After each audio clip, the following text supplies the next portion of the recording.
Hep hep mga guys, Mr. Legendary is back. Gamitin natin ngayon si Alpha na 5 matches pa lang. At syempre alam naman nating na puro di pa mga expert lahat ang kalaban kaya nagtipi-tipi na agad.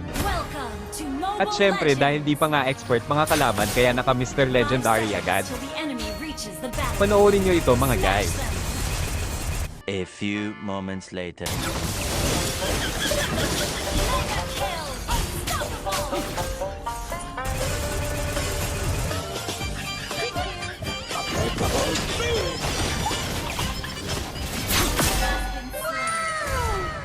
Monster kill.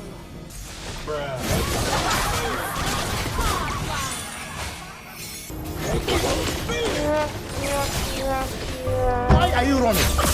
Why are you running?